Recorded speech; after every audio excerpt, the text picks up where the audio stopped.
I hope you are fine and happy. आज हम polynomials के बचे हुए टॉपिक्स पढ़ेंगे, उसके बाद आपके सभी टॉपिक्स कंप्लीट हो जाएंगे। इसके पहले जो 3 वीडियो मैंने पॉलिनोमियल्स पे पार्ट 1, पार्ट 2, पार्ट 3 करके जो मैंने अपलोड किया था वो आप देखे होंगे। तो उसमें जितने टॉपिक्स को मैंने पढ़ाया, उसके बाद क्लास 9 सीबीएसई बोर्ड में पॉलिनोमियल्स में आपको बस यही 3 टॉपिक्स और बचे हुए हैं, जो कि आज हम अपने इस क्लास में इसको कंप्लीट कर लेंगे। तो इसको कंप्लीट करने के बाद आपके लगभग पॉलिनोमियल्स के पूरे टॉपिक्स कंप्लीट हो जाएंगे। फिर हम एक्सरसाइज के क्वेश्चंस करेंगे। तो आइए जो 3 टॉपिक बचे हुए हैं उसको भी हम समझ लेते हैं बाय क्वेश्चंस, एग्जांपल्स के थ्रू उसको समझ लेते हैं, ताकि हमारा कॉन्सेप्ट क्लियर है, ताकि हमको एक्सरसाइज के क्वेश्चंस करने में किसी भी प्रकार की कोई दिक्कत ना आए। तो उसमें आपको पहला पढ़ना है रिमाइंडर थ्योरम, फिर है फैक्टर थ्योरम और उसके बाद है जीरो ऑफ पॉलिनोमियल्स। तो पहले हम स्टार्टिंग करते हैं रिमाइंडर थ्योरम से।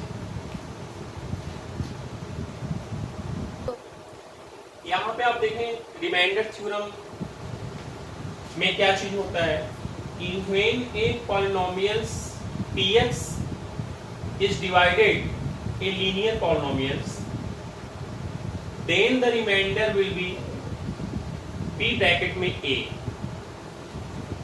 Remainder theorem, according to remainder theorem, when a polynomials means कोई polynomials यदि px है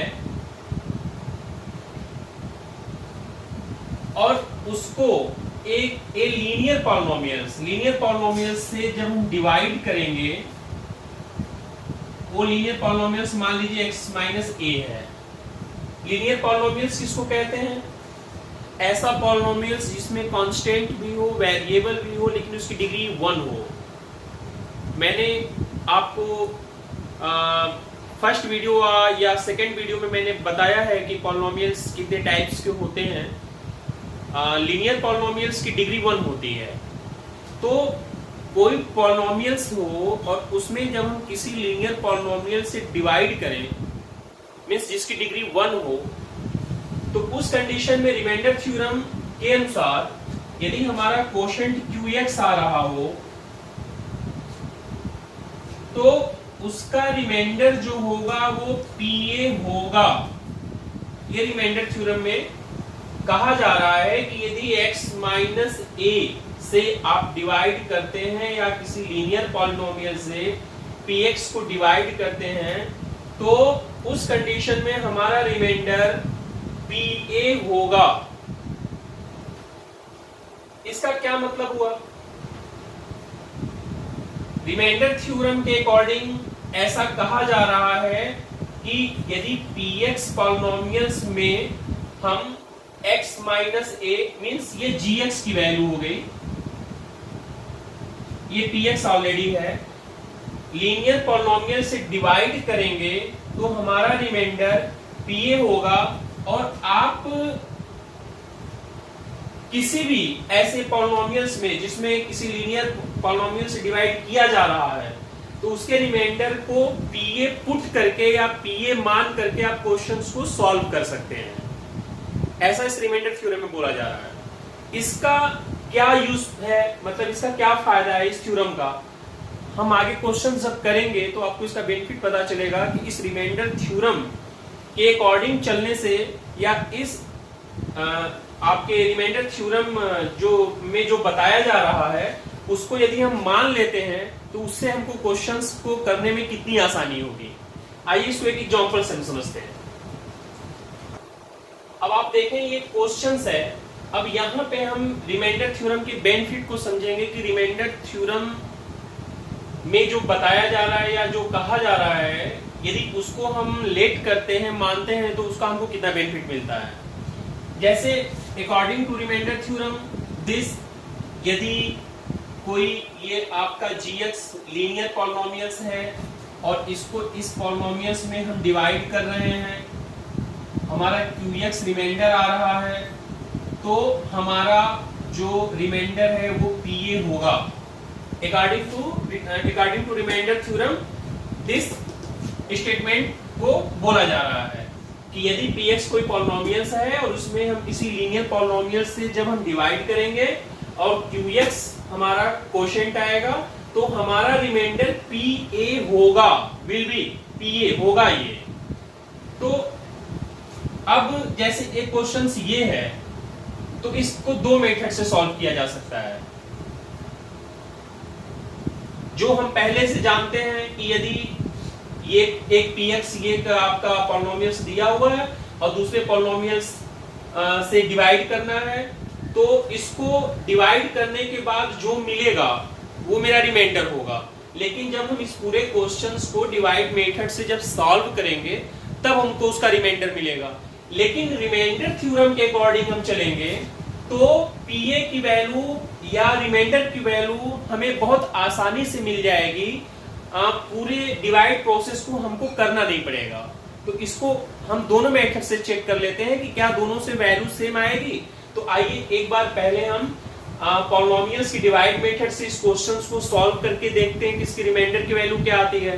फिर अकॉर्डिंग टू रिमाइंडर थ्योरम में जो कहा जा रहा है उसके अकॉर्डिंग हमारी क्या आंसर आती है। फिर दोनों को टैली करेंगे, यदि दोनों इक्वल आएगा तो इसका मतलब कि हम क्वेश्चंस को रिमाइंडर थ्योरम से भी सॉल्व कर सकते हैं और डिवाइड मेथड से भी सॉल्व कर सकते हैं। जैसा क्वेश्चंस पूछेगा उसके अकॉर्डिंग हम क्वेश्चंस को सॉल्व करेंगे। तो पहले आप ये जाने कि यदि हमें मान लीजिए सपोज दैट कि हमारे पास रिमाइंडर थ्योरम हमको नहीं पता है और हमसे पूछा जा रहा है कि आप इस क्वेश्चन में बताइए कि इसका रिमाइंडर क्या होगा। तो उस कंडीशन में फिर आप क्या करेंगे? फिर जब आप इसे सॉल्व कर लेंगे तो फिर आप रिमाइंडर थ्योरम से भी इसको सॉल्व करने की कोशिश करिएगा, देखिएगा फिर क्या इसका आंसर आ रहा है। तो पहले आप इसको रिमाइंडर थ्योरम पहले डिवीजन मेथड से इसको हम सॉल्व करते हैं।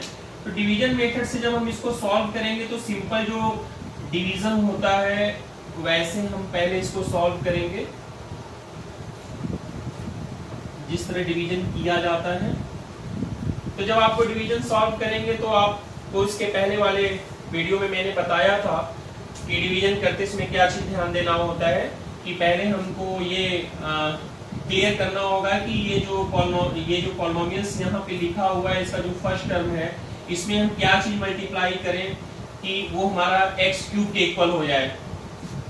या तो ये करना होता है, या तो दूसरा तरीका ये होता है कि इस x क्यूब में आप इस x का डिवाइड कर दीजिए, जो आएगा वो हम यहाँ पे लिख देते हैं। फिर इसी का इसमें मल्टीप्लाई करके जो वैल्यू आती है उसको हम यहाँ पे नीचे टर्म हमारा जो टर्म आता है उसको हम यहाँ पे लिखते हैं। तो जैसे कि अब x में क्या चीज मल्टीप्लाई करेंगे, x क्यूब होगा तो सिंपल सी चीज है x स्क्वायर।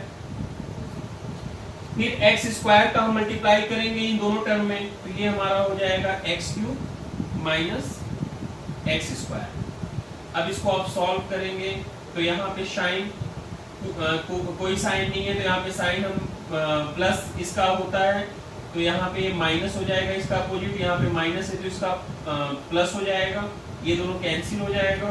फिर जब आप इसको सॉल्व करेंगे तो यहाँ पे 6x स्क्वायर है प्लस x स्क्वायर है, तो इसको आप जब सॉल्व करेंगे तो माइनस 5x स्क्वायर इसकी वैल्यू आ जाएगी। तो फिर अब यहाँ पे हम इस x में अब क्या करें कि माइनस 5x स्क्वायर आ जाए। तो इसको जानने के लिए आप रफ पे इधर ऐसे साइड में आप इसको लिख लीजिए पूरा साइन के साथ और x से डिवाइड कर दीजिए। x से डिवाइड करेंगे तो यहाँ पे माइनस 5x आएगा, तो यानी कि अब यहाँ पे हम माइनस 5x लिखेंगे तो माइनस 5x का मल्टीप्लाई जब आप इसमें करेंगे तो इतना आ जाएगा। तो माइनस 5x का मल्टीप्लाई जब आप x माइनस 1 में करेंगे, पहले आप यहाँ पे प्लस 9x को हम नीचे कर लेंगे इस वाले टर्म को, फिर माइनस 5x का मल्टीप्लाई पहले इसमें करेंगे फिर इसके बाद इसमें करेंगे तो हमारी वैल्यू आ जाएगी माइनस 5x स्क्वायर और माइनस 5x का मल्टीप्लाई आप माइनस 1 में करेंगे तो ये हो जाएगा हमारा प्लस 5x। यहाँ पे आपका ये प्लस हो जाएगा, यहाँ पे माइनस हो जाएगा, ये इससे कैंसिल हो जाएगा, सेम टर्म है, साइन अपोजिट है। और फिर जब आप यहाँ से इसको सॉल्व करेंगे तो यहाँ पे प्लस 9x है माइनस 5x है तो ये आपका हो जाएगा प्लस 4x और प्लस 3 ये आपका नीचे हो जाएगा। अब प्लस 4x कैसे आएगा? प्लस 4x लाने के लिए आपको क्या करना होगा? कुछ नहीं करना है, यहाँ पे प्लस 4x पहले ऐसे लिखिए और फिर इस x से डिवाइड कर दीजिए, आपको पता चल जाएगा x प्लस 4। तो यहाँ पे प्लस 4 पहले लिख देंगे और फिर इसका जो है कि मल्टीप्लाई इसमें करेंगे तो ये हो जाएगा 4x और फिर +4 और -1 -4, ये हमारा माइनस हो गया, ये प्लस हो गया, ये कैंसिल हो गया, आंसर हमारा +7 आ गया। मीन्स जब मैंने px पॉलिनोमियल्स में gx पॉलिनोमियल्स की वैल्यू से जब मैंने डिवाइड किया तो हमारा रिमाइंडर +7 आया। ये आपका वो मेथड है जिस मेथड से हम क्वेश्चंस पहले सॉल्व करते आ रहे थे जब रिमाइंडर थ्योरम के बारे में नहीं जान रहे थे। अब रिमाइंडर थ्योरम की यूज को देखिए कि रिमाइंडर थ्योरम को जानने के बाद इसका क्या बेनिफिट है वो मैं आपको बता रहा हूं। तो इसको यहाँ पे रिमाइंडर थ्योरम को हम समझा रहे हैं आपको। ये तो मैंने जनरली जो डिवीजन मेथड होता है उससे मैंने यहाँ पे रिमाइंडर फाइंड किया, ये +7 आया। अब आप देखिए कि रिमाइंडर थ्योरम को यूज करके उसके रिमाइंडर को कैसे फाइंड करेंगे, वो +7 आ रहा है कि नहीं आ रहा है। अब आप देखें इस क्वेश्चंस को हम रिमाइंडर थ्योरम से इसके रिमाइंडर को फाइंड करते हैं कि रिमाइंडर थ्योरम को यूज करके हमें इसका रिमाइंडर कैसे हम फाइंड कर सकते हैं। तो सबसे पहले आपको करना क्या होगा,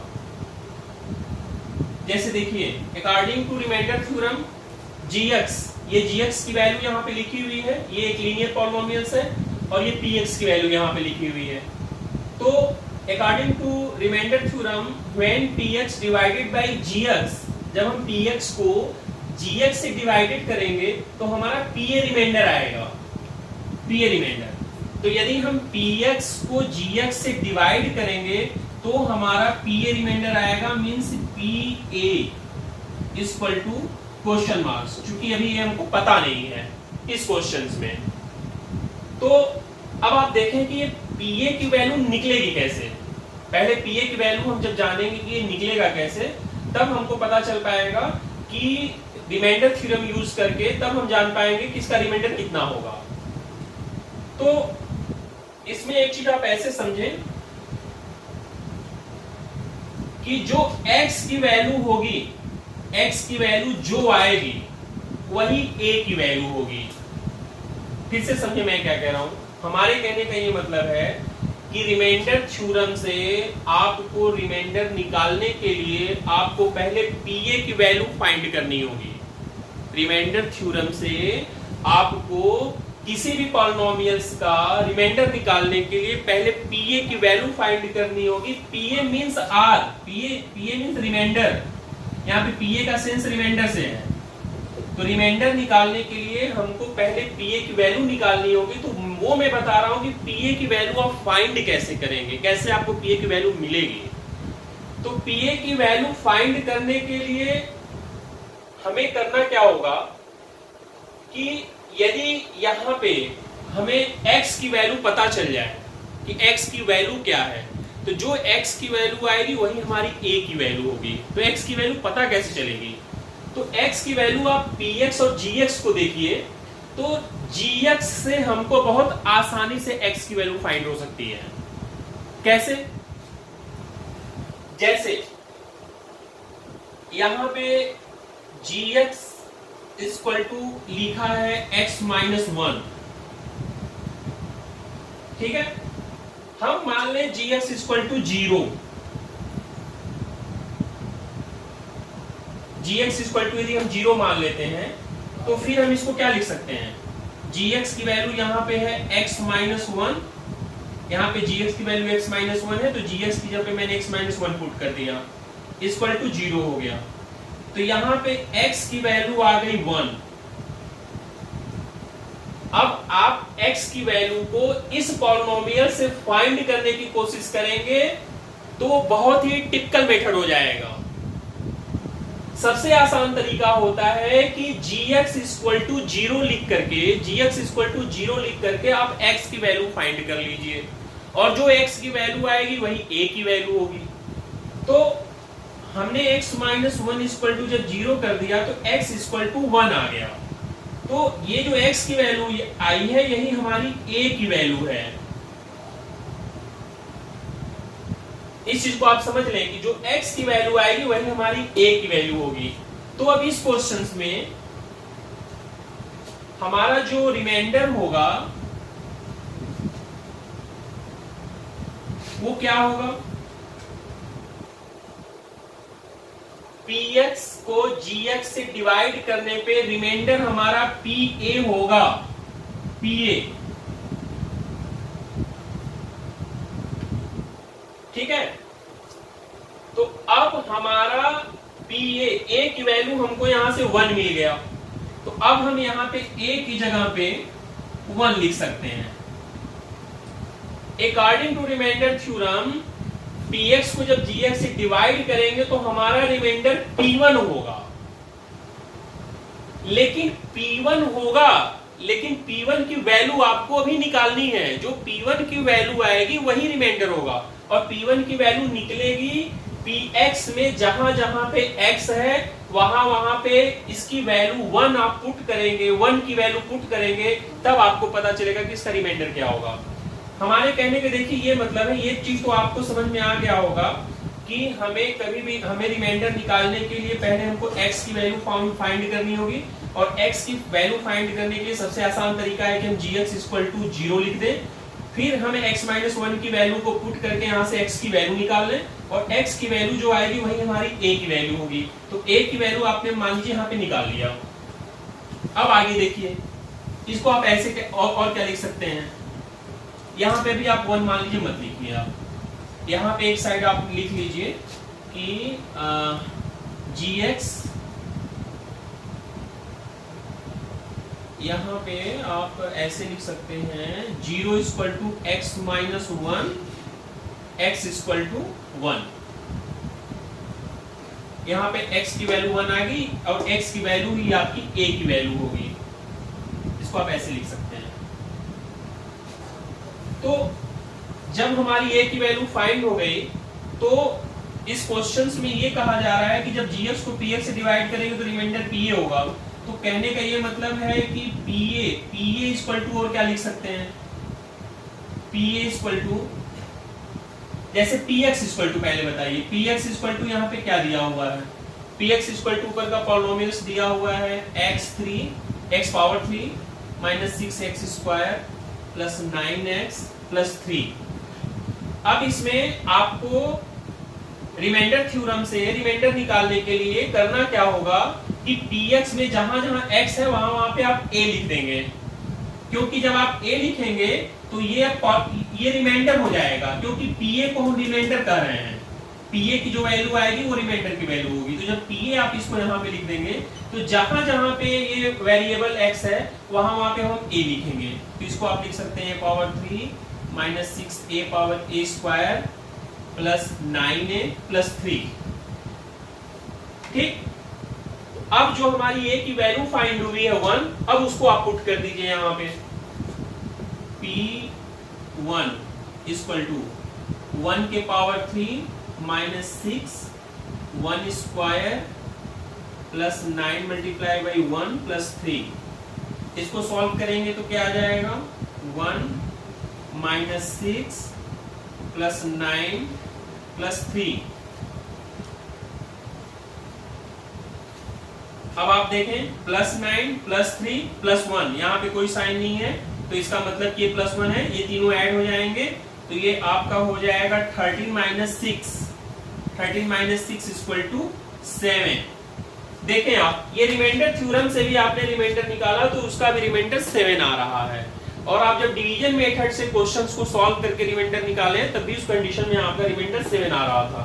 तो कहने का क्या मतलब है कि रिमाइंडर थ्योरम से हमें क्वेश्चंस को हम बहुत ही कम टाइम में और बहुत ही आसानी से हम किसी भी डिवीजन का हम रिमाइंडर फाइंड कर सकते हैं। इसका सबसे बड़ा बेनिफिट ये होता है कि यदि px दिया हुआ है और किसी लीनियर हमें पॉलिनोमियल से डिवाइड करना है, तो हम ये मान लेंगे कि उसका रिमाइंडर pa होगा, और pa की वैल्यू कैसे निकालनी है, वो ऐसे निकालनी है कि आप gx इक्वल टू 0 कर देंगे, यहाँ से आप x की वैल्यू निकाल लेंगे, जो x की वैल्यू होगी वही a की वैल्यू होगी, फिर हम उस a की वैल्यू को हम जो px वाला पॉलिनोमियल्स है उसको लिख करके हम उसमें वैल्यू को पुट कर देंगे, जो आंसर आएगा वही हमारा रिमाइंडर होगा।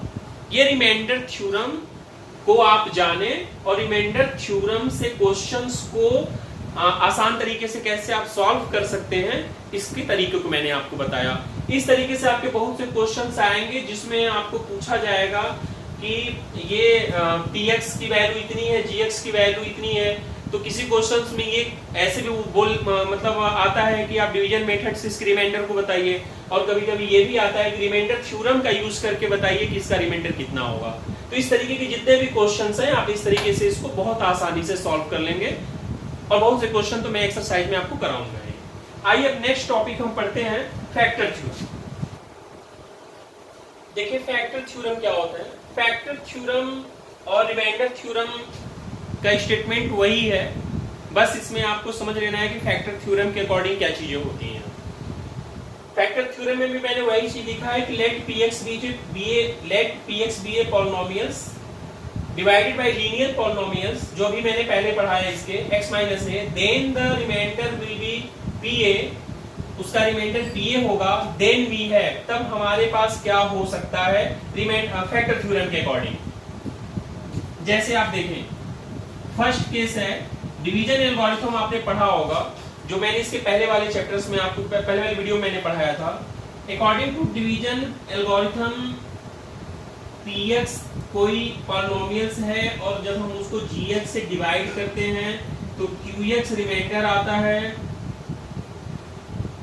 और qx कोशेंट है और रिमाइंडर उसका pa यदि आता है, तो डिवीजन एल्गोरिथम के अकॉर्डिंग इसको क्या लिखा जा सकता है। इसको लिख सकते हैं हम px इक्वल टू, यहाँ पे gx की वैल्यू जो x माइनस a है, यहाँ पे gx की वैल्यू x माइनस a है, suppose that x minus a, तो px इक्वल टू लिख सकते हैं होता है gx इंटू px, तो gx की वैल्यू हो गई x माइनस a, और px की value qx, gx into qx होता है according to division algorithm, qx plus pa, यहाँ pa रिमाइंडर को इंडिकेट कर रहा है। ये डिवीजन एल्गोरिथम के अकॉर्डिंग मैंने यही चीज पढ़ा हुआ था कि यदि किसी पॉलिनोमियल्स को हम किसी लीनियर पॉलिनोमियल से डिवाइड करते हैं, या मतलब जिसका डिग्री जो है कि px से छोटा हो, तो उस कंडीशन में हम ऐसे लिख सकते हैं, मतलब dividend equal to divisor multiply by quotient और प्लस रिमाइंडर। ये इसके पहले डिवीजन एल्गोरिथम में आपने पढ़ा था।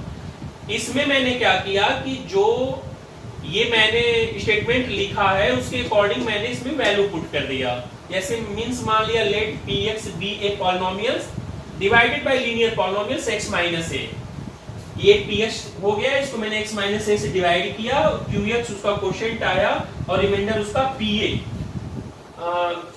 According to remainder theorem, then the remainder will be pa। तो यहाँ पे रिमाइंडर की वैल्यू मैंने pa पुट कर दिया, जिस पॉलिनोमियल से डिवाइड किया गया उसको मैंने x माइनस a यहाँ पे पुट कर दिया, और सपोज दैट मान लिया कि उसका कोशेंट qx आया और ये डिवाइडेंड जो है वो px है। तो इसको डिवीजन एल्गोरिथम के थ्रू हम ये लिख सकते हैं। तो फैक्टर थ्योरम क्या बोलता है? फैक्टर थ्योरम ये कहता है कि x माइनस a जो है मींस gx जो है px का फैक्टर तभी होगा जब pa की वैल्यू 0 आएगी। Factor according to factor theorem when gx जब फैक्टर होगा px का, x माइनस a या gx जो gx की वैल्यू है, gx जब फैक्टर होगा px का, तो उस कंडीशन में हमारी रिमाइंडर की वैल्यू 0 आएगी। ये फैक्टर थ्योरम बोलता है। इसको मैंने आपको डिवीजन एल्गोरिथम में भी मैंने आपको समझाया था कि क्वेश्चंस आते हैं कि आप इसको डिफाइन करिए कि gx जो है कि px का फैक्टर है कि नहीं है, या px जो है gx का मल्टीपल है कि नहीं है। मैंने इसको उसमें बताया है, पूरा डिफाइन मैंने इसको अच्छे से किया एग्जांपल देकर के आपको। वही चीज आपको इस फैक्टर थ्योरम में भी पढ़ना है। According to factor theorem when px divided by a linear polynomials और then find quotient qx, remainder will be pa। तब आपका रिमाइंडर पीए होगा। लेकिन उसमें एक चीज शर्त ये लगा रहा है कि यदि x माइनस ए, या इसको gx भी आप कह सकते हैं, gx उसी कंडीशन में px का फैक्टर होगा, gx उसी कंडीशन में px का फैक्टर होगा जब rx की वैल्यू या जब r की वैल्यू मींस रिमाइंडर की वैल्यू जब 0 होगी। ये फैक्टर थ्योरम बोलता है। तो जब आप क्वेश्चंस को सॉल्व करेंगे तो जहां पे भी ये पूछेगा कि आप डिफाइन करिए कि gx px का फैक्टर है कि नहीं है, या px जो है ये gx का मल्टीपल है कि नहीं है, तो उसमें पहला केस आपको ये लिखना होगा according to factor theorem gx multiple of px या gx factor of px we can write remainder is equal to 0।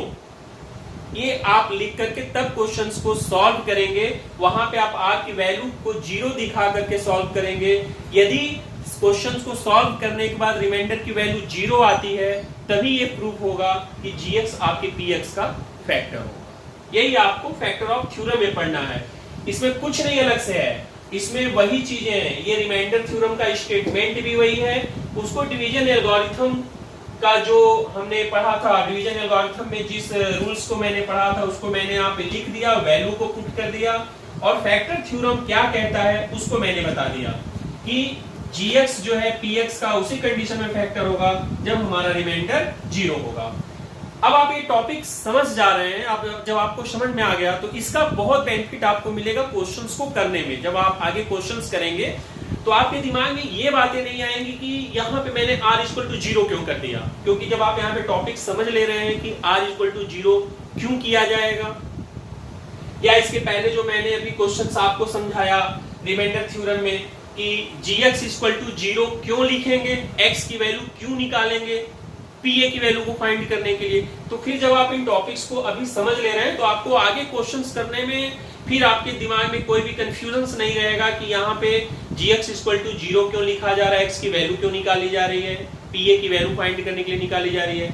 यहाँ पे जैसे आपको जब कोई जब किसी क्वेश्चन में पूछेगा कि आप बताइए कि gx जो है कि फैक्टर है कि नहीं है px का, या px मल्टीपल है कि नहीं है gx का, तो उस कंडीशन में r इक्वल टू 0 आप लिख करके क्वेश्चंस को सॉल्व कर सकते हैं। क्यों लिखेंगे उस चीज को मैंने यहाँ पे आपको बताया अकॉर्डिंग टू फैक्टर थ्योरम। ये फैक्टर थ्योरम बोलता है, ये फैक्टर थ्योरम में बताया जा रहा है कि ये gx जो है कि उसी कंडीशन में px का फैक्टर होगा जब रिमाइंडर की वैल्यू 0 आएगी। ओके, अब हम लास्ट टॉपिक पढ़ेंगे जीरो पॉलिनोमियल्स, उसके बाद आपके नियर अबाउट सभी टॉपिक्स खत्म हो जाएंगे। फिर नेक्स्ट वीडियो से हम आपको एक्सरसाइज के क्वेश्चंस कराएंगे। तो आइए अगला भी टॉपिक्स आप पढ़ लीजिए, उसके बाद फिर हम आगे बढ़ते हैं। देखें जीरो ऑफ पॉलिनोमियल्स, इसको भी समझना बहुत जरूरी है, इसको भी इस तरह के भी क्वेश्चंस को सॉल्व करने में कंफ्यूजन आते हैं। जीरो ऑफ पॉलिनोमियल्स का क्या मतलब है? For a polynomials the value of variable, किसी भी पॉलिनोमियल्स के लिए the value of variable which the result of given polynomials is 0, these value are known as zero of polynomials for the given polynomials।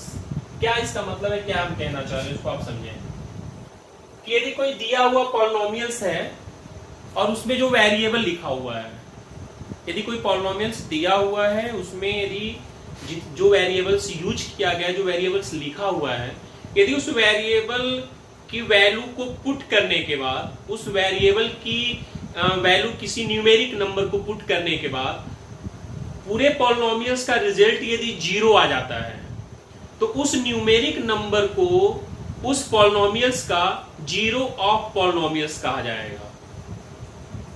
फिर से मैं अपनी बात को दोबारा कह रहा हूं, मैं क्या कहना चाह रहा हूं, समझे इस चीज को। यदि कोई पॉलिनोमियल्स दिया हुआ है, उसमें जो वेरिएबल यूज हुआ है, उस वेरिएबल की वैल्यू को कोई न्यूमेरिक नंबर पुट करने के बाद यदि पॉलिनोमियल्स का रिजल्ट 0 आ जाता है, तो उस न्यूमेरिक वैल्यू को हम उस पॉलिनोमियल्स का जीरो ऑफ पॉलिनोमियल्स बोलेंगे। इस स्टेटमेंट में यही चीज कहा जा रहा है कि for a polynomials the value of variable, जो वेरिएबल की वैल्यू है उसको पुट करने के बाद which the result of given polynomials is 0, these value मतलब उसको रखने के बाद जब polynomials की वैल्यू 0 हो जाए तो these value मतलब उस वैल्यू को हम जीरो ऑफ पॉलिनोमियल्स कहते हैं उस दिए हुए पॉलिनोमियल्स के लिए। इसको आप एग्जांपल से समझे, हमारी क्या कहने का मतलब है, इसको हम एग्जांपल से आपको समझा रहे हैं। अब देखिए इस क्वेश्चंस में ऐसे ही वेरीफाई करने के लिए आपको क्वेश्चंस आएगा कि check whether -2 and +2 are the zero of given polynomials. Means आप चेक करिए कि -2 जो है इस px मतलब गिवन पॉलिनोमियल्स के लिए जीरो ऑफ पॉलिनोमियल्स है कि +2 जो है इस दिए हुए पॉलिनोमियल्स के लिए जीरो ऑफ पॉलिनोमियल्स है। जीरो ऑफ पॉलिनोमियल्स कौन है, -2 है कि +2 है। तो जिसकी वैल्यू को पुट करने के बाद हमारी इस पॉलिनोमियल्स की वैल्यू 0 हो जाएगी, वही वैल्यू उस मतलब इस दिए हुए पॉलिनोमियल्स का जीरो ऑफ पॉलिनोमियल्स होगा। कहने का क्या मतलब है, इसको सॉल्यूशंस हम सॉल्व कर लेते हैं। यहां पे px की वैल्यू दिया हुआ है x + 2।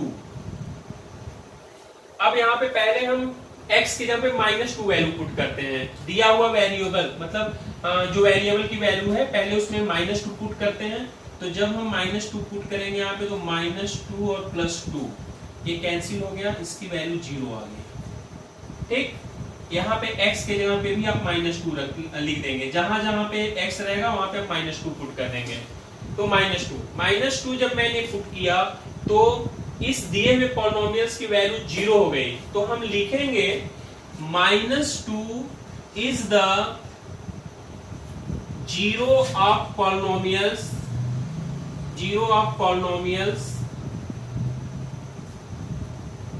For given polynomials, for या गिवन पॉलिनोमियल्स लिख सकते हैं या फॉर px = x + 2 लिख सकते हैं। मतलब इस दिए हुए पॉलिनोमियल्स के लिए -2 है वो जीरो ऑफ द पॉलिनोमियल्स है। मतलब -2 की वैल्यू पुट करने के बाद इस पॉलिनोमियल्स की वैल्यू 0 हो जा रही है, तो इसको हम जीरो ऑफ पॉलिनोमियल्स बोलेंगे उस वैल्यू को। तो -2 की वैल्यू जो है इस पॉलिनोमियल्स के लिए जीरो ऑफ पॉलिनोमियल्स है। और +2 की वैल्यू पुट करने के बाद देखते हैं क्या आता है। -2 की वैल्यू आपने पुट किया तो पॉलिनोमियल्स की वैल्यू 0 आ गई, तो ये जीरो ऑफ द पॉलिनोमियल्स हो गया। यहाँ पे है px = x + 2। अब यहाँ पे आप 2 की वैल्यू पुट करिए, p2 जहां पे x है वहां पे 2 हो जाएगा, तो यहाँ पे हो जाएगा 2 + 2। यहाँ पे इसकी वैल्यू आ गई 4, ये 0 नहीं आ रहा है, तो यहाँ पे लिखा जाएगा, इसका आंसर क्या लिखेंगे आप कि +2 is not zero of the polynomial for given polynomials, means px = x + 2। Means ये जो है +2 की जो वैल्यू है उस दिए हुए पॉलिनोमियल्स के लिए जीरो ऑफ द पॉलिनोमियल्स नहीं है। +2 is not a zero of the polynomials for given polynomials. px = x + 2। तो इस तरीके से स्टूडेंट्स हमने पॉलिनोमियल्स के सभी टॉपिक को टच किया, समझा, और उससे रिलेटेड कुछ एग्जाम्पल से मैंने उस टॉपिक को समझाने की मैंने कोशिश भी आपको किया। यदि समझाए हुए टॉपिक्स में यदि कोई कंफ्यूजन आपको यदि आ रही है या कुछ अभी ऐसा लग रहा है कि नहीं इसमें कुछ कोई कंफ्यूजन है, तो जब एक्सरसाइज के क्वेश्चंस जो इंपॉर्टेंट क्वेश्चंस है, सभी एक्सरसाइज के इंपॉर्टेंट क्वेश्चंस चाहे वो RS अग्रवाल का हो या NCERT का हो, मैं सभी एक्सरसाइज के क्वेश्चंस जो सभी टॉपिक से रिलेटेड हैं वो मैं नेक्स्ट अपकमिंग वीडियो जो मेरा आने वाला है उसमें मैं आपको पूरे वीडियो को मैं समझाऊंगा, बताऊंगा आपको, तो उसमें आपके कंफ्यूजन्स दूर हो जाएंगे। इसके साथ ही मेरे पॉलिनोमियल्स के सभी टॉपिक्स खत्म हुए। अब नेक्स्ट टॉपिक से आपको एक्सरसाइज के मैं क्वेश्चंस को कराऊंगा। आप पॉलिनोमियल्स के पूरे टॉपिक्स को, पूरे वीडियो को एक बार जरूर देख लें। एक्सरसाइज के क्वेश्चंस करने से पहले या जब मैं इसके बाद जो मेरी वीडियो आएगी एक्सरसाइज करने के लिए, तो उसके लिए बहुत ही अच्छा रहेगा यदि आप जो मैंने टॉपिक से रिलेटेड जितने भी अपने वीडियो डाले हैं आप उसको एक बार यदि आप देख लेंगे तो आपके कॉन्सेप्ट बिल्कुल क्लियर हो जाएंगे। फिर जब मैं एक्सरसाइज में क्वेश्चन समझाऊंगा तो फिर आपको किसी तरह का कोई कंफ्यूजन नहीं रहेगा। इसके साथ ही आपने यदि चैनल को सब्सक्राइब नहीं किया है तो चैनल को आप सब्सक्राइब कर लें। आप जिनको जानते हो अगल बगल में जो भी क्लास 9 का कोई भी बच्चा हो तो उसको वीडियो शेयर करें, हमारे चैनल का लिंक शेयर करें ताकि हमारे वीडियो का अधिक से अधिक आप बेनिफिट उठा सकें। और प्लस इसमें जो आपका बेल आइकन्स होता है नोटिफिकेशंस का, उसको जरूर ऑन कर लें, क्योंकि यदि ऑन करेंगे तो जैसे ही मैं वीडियो डालूंगा इसका नोटिफिकेशंस आपको सबसे पहले मिलेगा, पता चल जाएगा तुरंत कि आपको मैंने कौन सा वीडियो मैंने डाला हुआ है। तो अधिक से अधिक आप जो है कि हमारे आने वाले वीडियो के लिंक, मेरे चैनल के लिंक को शेयर करें, लोगों को बताएं और नोटिफिकेशन बेल जरूर आप उसको ऑन कर दें ताकि आपको हमारे आने वाली वीडियो का बेनिफिट मिल सके। तो नेक्स्ट वीडियो में फिर हम मिलते हैं और उसमें मैं एक्सरसाइज के सभी इंपॉर्टेंट क्वेश्चंस को कराऊंगा, उसको देखना ना भूलें। नोटिफिकेशन बेल यदि आपका ऑन रहेगा तो आपको ऐसे भी नहीं भूलेगा। तब तक के लिए बाय।